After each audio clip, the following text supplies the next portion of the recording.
નમસ્કાર, આપ જોઈ રહ્યા છો સંદેશ ન્યૂઝ. આપની સાથે હું ભાવિની. આજનો દિવસ ગુજરાત માટે ખૂબ જ મહત્વનો.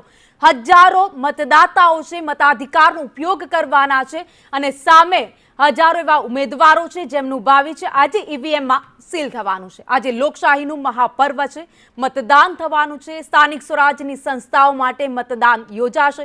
બસ થોડી જ મિનિટ બાકી છે અને મતદાનની શરૂઆત થશે. 84 નગરપાલિકા, 15 મહાનગરપાલિકા માટે મતદાન થવાનું છે. 260 તાલુકા પંચાયત, જ્યારે 34 જિલ્લા પંચાયત માટે મતદાન થશે. રાજ્યમાં 48,450 મતદાન મથકો પર મતદાન થવાનું છે. તો 14,275 મતદાન મથકો સંવેદનશીલ છે, જ્યારે 2,196 મતદાન મથકો અતિ સંવેદનશીલ છે. જેટલા પણ મતદાન મથકો અતિ સંવેદનશીલ છે ત્યાં ખાસ ચાંપતો બંદોબસ્ત ગોઠવવામાં આવ્યો છે. ચારે તરફ નજર રખાઈ રહી છે. પોલીસનો કાફલો ખડકી દેવામાં આવ્યો છે. તો 4,08,16,713 મતદારો આજે મતદાન કરવાના છે, જેમાંથી 2,64,715 પોલિંગ સ્ટાફ કામગીરીમાં રહેશે. દિવસ દરમિયાન જે પણ કામગીરી થશે તેના ઉપર ખાસ નજર રખાશે. તો 92,583 પોલીસ કર્મચારી પણ ફરજ પર રહેશે. 1,22,951 બીયુ મશીન મતદાન માટે તૈનાત રહેશે. તો 1,08,188 સીયુ મશીન મતદાન માટે રહેશે. 9,263 બેઠક માટે 25,537 ઉમેદવારો મેદાને છે.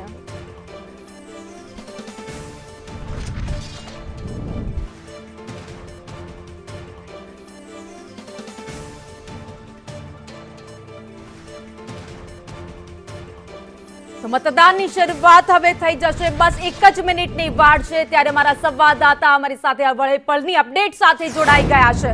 અમદાવાદથી દિવ્યા ચૌહાણ, હિરેન રાવલ, નિર્મલ દવે અને સુરતથી મનીષ પરમાર અમારી સાથે જોડાઈ ગયા છે. સૌથી પહેલા દિવ્યા આપની પાસે આવીશ. અત્યારે કયા વોર્ડમાં છો, કયા સેન્ટર પર છો, ત્યાં અત્યારે ઉત્સાહ લોકોમાં કેવો જોવા મળી રહ્યો છે, કારણ કે બસ હવે શરૂઆત મતદાનની થશે?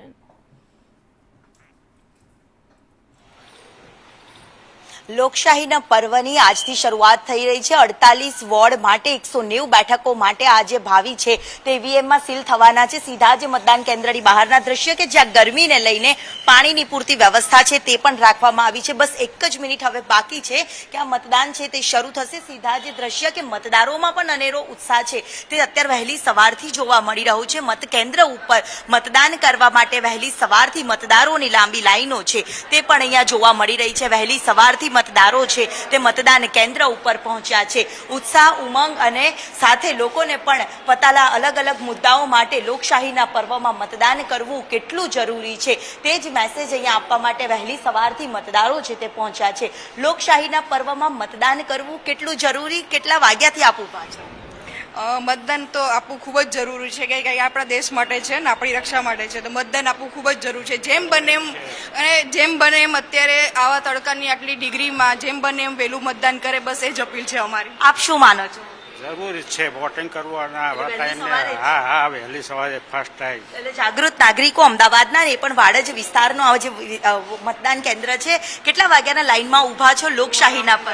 6:54 હું આવી ગઈ હતી. અચ્છા, હા, વહેલી સવારથી. હા.